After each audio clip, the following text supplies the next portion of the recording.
The court went beyond its jurisdiction. The decision is more of political nature to appease the Muslims than a legal, rational, logical decision based on the evidence.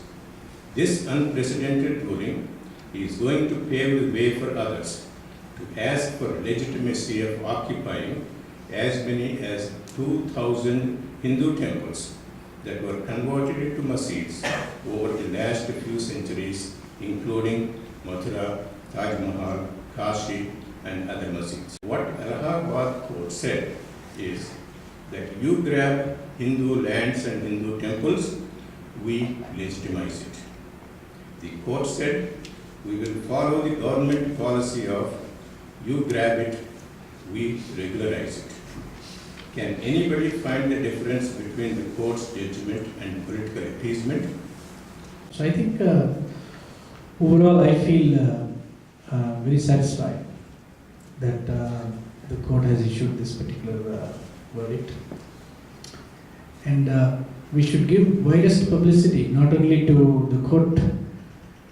the court's affirmation of the archaeological surveys of India's findings, but also the archaeological survey of India's findings, and also the work of Praful Guradia and Sitaram Goel documenting hundreds and hundreds of temples that were destroyed willfully in India. All of this must be given the widest possible publicity. The judgment is totally false because I come to your home, I destroy your home, I build my home.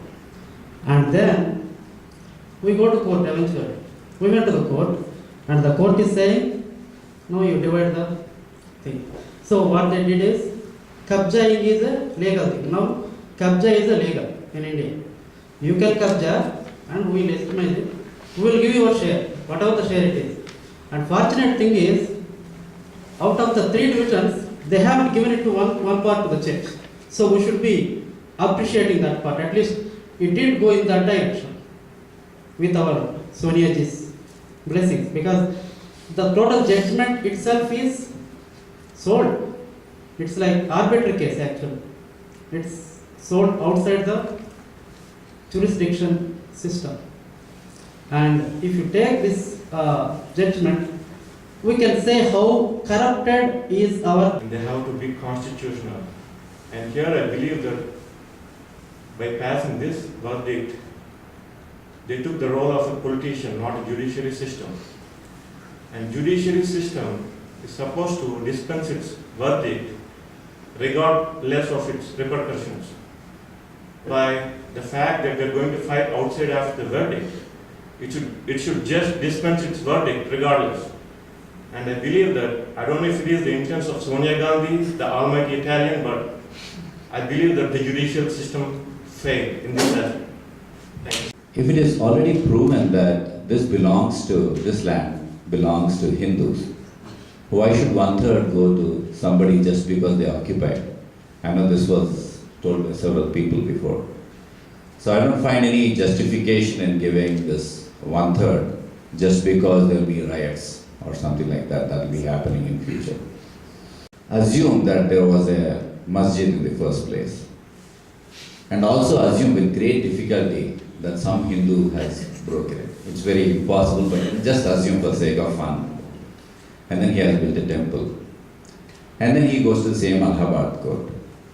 First of all, it will not take 60 odd years. It will take one sitting. They will just say that, this Hindu guy, you just leave this place. And then if there's possible, somebody said that, like, Chidambaram or somebody said it's a criminal case, right? So maybe they will also come out and say, you hang him, whoever has built a temple on the masjid. And then they will give back the entire land to the original people. Whereas here, we are compromising and then we are continuing to do that. That's all I have to say. Thank you. We need to wake up. Somebody said, we need to wake up. And what can we do? All right, this decision has been made. What next? How can we change? How can we influence our decisions? I think that's what we all need to be thinking about. How are we going to change the decision? We go to Supreme Court, then what? In the world, with all these diversities. It has multiple ethnicities, and the way it has been built over 5,000 years is based on different races and different tribes, and you don't see all these tribes in any part of the world. I mean, in Europe you can see majority of the Caucasians, in Africa you can see majority of the Africans, but On the one hand, it does say that a temple existed before, which had never been said before. It is groundbreaking. It legitimizes the demand for construction of a temple. On the other hand, the judgment. You know, we look at the judgment that happened last week. We see who's appealing it. It's the Muslims. They're appealing it. They're not happy. It's all or nothing for them. You talk to the average Hindu, they'll say, we're happy. You know, hey, we're happy to get something. You know, it's something, it's progress. But for them, it's all or nothing. And a parallel to that would be the Ground Zero Mosque controversy. If you look at that, what's going on there?